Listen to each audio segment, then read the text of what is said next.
ओम नमो भगवते वासुदेवाय नमः। देव उठनी एकादशी। इस दिन भगवान विष्णु 4 महीनों की योग निद्रा के बाद जागते हैं। इसे एक बहुत ही खास दिन माना जाता है। इस अवसर पर विशेष पूजा अर्चना, व्रत और विभिन्न धार्मिक अनुष्ठानों का आयोजन किया जाता है। तो आज हम आपको बताएंगे देव उठनी एकादशी का धार्मिक और सांस्कृतिक महत्व, इसके पीछे की पौराणिक कथा और इसे किस तरह मनाया जाता है। साथ ही इस दिन से जुड़े विशेष धार्मिक कृत्यों और त्योहारों के बारे में भी जानेंगे। तो चलिए शुरुआत करते हैं इस दिव्य कथा के साथ। इस कथा का संबंध भगवान विष्णु के वामन अवतार से है। पौराणिक कथाओं के अनुसार असुरों के राजा बलि बहुत ही पराक्रमी और परोपकारी राजा थे। उनकी भक्ति और शक्ति के कारण देवता भी उनसे भयभीत रहने लगे थे। राजा बलि ने कठिन तप और यज्ञों के द्वारा तीनों लोकों पर अपना अधिकार जमा लिया था। उनकी बढ़ती शक्ति से चिंतित होकर देवताओं ने भगवान विष्णु से मदद की प्रार्थना की। भगवान विष्णु ने असुरों के प्रभाव को समाप्त करने और देवताओं की रक्षा करने के लिए वामन अवतार धारण किया। उन्होंने एक छोटे ब्राह्मण बालक का रूप लिया और राजा बलि के यज्ञ स्थल पर पहुंच गया। राजा बलि, जो अतिथि सत्कार के लिए विख्यात थे, उन्होंने भगवान वामन का स्वागत किया और उनसे अपनी इच्छा अनुसार दान लेने का आग्रह किया। भगवान विष्णु ने वामन के रूप में राजा बलि से 3 पग भूमि देने की मांग की।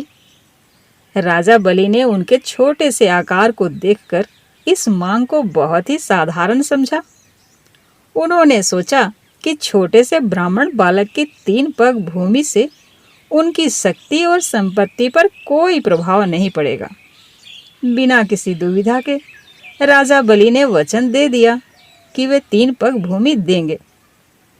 लेकिन जैसे ही बलि ने यह वचन दिया, भगवान वामन का रूप बढ़ने लगा और उन्होंने अपना विराट रूप धारण कर लिया। उन्होंने अपने एक पग में पूरी पृथ्वी को नाप लिया, दूसरे पग में आकाश को, और तीसरा पग रखने के लिए अब कोई स्थान बचा ही नहीं। राजा बलि ने अपने वचन की रक्षा के लिए भगवान वामन से कहा कि वे अपना तीसरा पग उनके सिर पर रखें। इस प्रकार राजा बलि ने अपनी भक्ति और वचन के प्रति अपनी निष्ठा साबित की। भगवान विष्णु उनके समर्पण से प्रसन्न हुए और उन्होंने आशीर्वाद दिया कि वे पाताल लोक में शासन करेंगे। इसके साथ ही उन्होंने राजा बलि से एक वर मांगने को कहा। तब राजा बलि ने अपनी चालाकी और समझदारी से भगवान विष्णु से उनके साथ पाताल लोक में निवास करने का आग्रह किया। तब भगवान विष्णु ने कहा कि ठीक है, प्रति वर्ष वह 4 महीनों के लिए पाताल लोक में राजा बलि के साथ रहेंगे। इस प्रकार भगवान विष्णु पाताल में रहने के लिए राजा बलि के साथ चले गए। भगवान विष्णु ने देवशयन एकादशी के दिन योग निद्रा में प्रवेश किया और पाताल लोक में निवास करने लगे। यह 4 महीनों की अवधि होती है, जिसे चातुर्मास्य कहा जाता है। इस दौरान किसी भी शुभ कार्य का आयोजन नहीं किया जाता और लोग विशेष रूप से भगवान विष्णु की पूजा अर्चना करते हैं। 4 महीनों की इस योग निद्रा के बाद भगवान विष्णु देव उठनी एकादशी के दिन जागते हैं। इसी दिन भगवान विष्णु पाताल लोक से वापस लौटकर अपने निवास स्थान में आते हैं और देवताओं को एक नई ऊर्जा प्राप्त होती है। इस दिन से ही सभी धार्मिक और शुभ कार्य जैसे विवाह, गृह प्रवेश आदि शुरू हो जाते हैं। देव उठनी एकादशी का धार्मिक महत्व बहुत गहरा है। यह दिन भगवान विष्णु के जागरण का प्रतीक है और इसे धार्मिक दृष्टिकोण से अत्यंत पवित्र माना जाता है। इस दिन तुलसी विवाह का आयोजन भी किया जाता है। तुलसी विवाह में भगवान विष्णु के शालिग्राम रूप का विवाह तुलसी माता के साथ किया जाता है। माना जाता है कि तुलसी विवाह से जीवन में सुख, शांति और समृद्धि आती है। यह पर्व विवाह योग्य कन्याओं के लिए विशेष फलदायी माना जाता है। धार्मिक मान्यताओं के अनुसार जो लोग तुलसी विवाह का आयोजन करते हैं उन्हें ऐसा फल प्राप्त होता है जैसे उन्होंने कन्यादान किया हो। अब बात करते हैं देव उठनी एकादशी की पूजा विधि की। देव उठनी एकादशी के दिन सुबह सबसे पहले जल्दी उठकर स्नान करें और पूजा स्थान की सफाई करें। इस दिन को पवित्रता के साथ मनाना चाहिए। उसके बाद पूजा स्थल पर भगवान विष्णु की मूर्ति या चित्र स्थापित करें और साथ में तुलसी का पौधा भी रखें।